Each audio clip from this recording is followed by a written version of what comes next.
Mapalad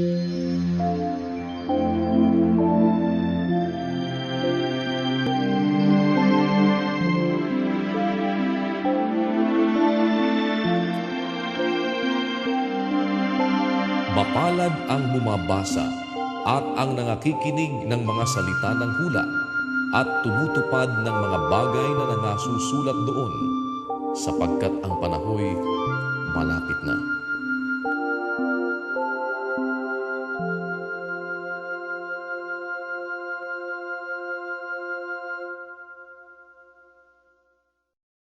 Unang Juan, Kapitulo 4. Mga minamahal, huwag kayong magsipaniwala sa bawat espiritu, kundi inyong subukin ng mga espiritu kung sila'y sa Diyos, sapagkat maraming nagsilitaw na mga bulaang propeta sa sanglibutan. Dito'y nakikilala ninyo ang Espiritu ng Diyos. Ang bawat espiritong nagpapahayag na si Jesucristo ay naparitong nasa laman ay sa Diyos. At ang bawat espiritong hindi ipinahahayag si Jesus ay hindi sa Diyos, at ito ang sa Antikristo na inyong narinig na darating at ngayoy nasa sanglibutan na. Kayo'y sa Diyos, mumuntikong mga anak, at inyong dinaig sila, sapagkat lalong dakila siyang nasa inyo kaysa nasa sanglibutan. Sila'y sa sanglibutan, kaya tungkol sa sanglibutan ang sinasalita nila, at sila'y dinidinig ng sanglibutan. Tayo ngay sa Diyos. Ang nakakakilala sa Diyos ay dumirinig sa atin. Ang hindi sa Diyos ay hindi dumirinig sa atin. Dito'y ating nakikilala ang espiritu ng katotohanan at ang espiritu ng kamalian. Mga minamahal, mag-ibigan tayo sa isa't isa, sapagkat ang pag-ibig ay sa Diyos, at ang bawat umiibig ay ipinanganak ng Diyos at nakakakilala sa Diyos. Ang hindi umiibig ay hindi nakakakilala sa Diyos, sapagkat ang Diyos ay pag-ibig. Dito nahayag ang pag-ibig ng Diyos sa atin, sapagkat sinugo ng Diyos ang kanyang bugtong na anak sa sanglibutan upang tayo mabuhay sa pamamagitan niya. Narito ang pag-ibig, hindi sa tayo'y umibig sa Diyos, kundi siya ang umibig sa atin at sinugo ang kanyang anak na pangpalubag loob sa ating mga kasalanan.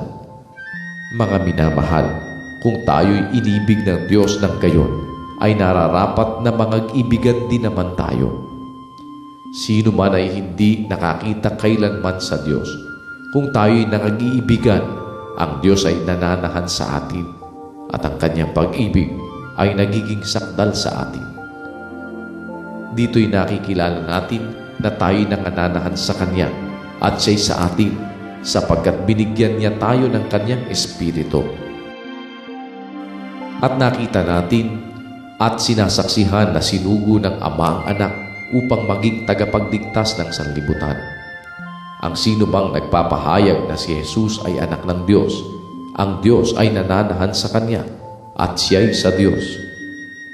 At ating nakilala at ating sinampalatayanan ang pag-ibig ng Diyos sa atin. Ang Diyos ay pag-ibig, at ang nananahan sa pag-ibig ay nananahan sa Diyos, at ang Diyos ay nananahan sa Kanya.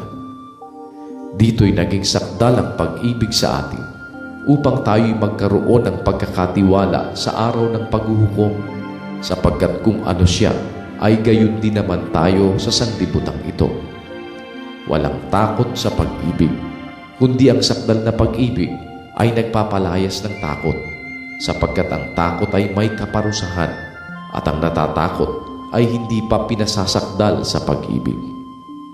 Tayo'y nagsisiibig sapagkat siya'y unang umibig sa atin.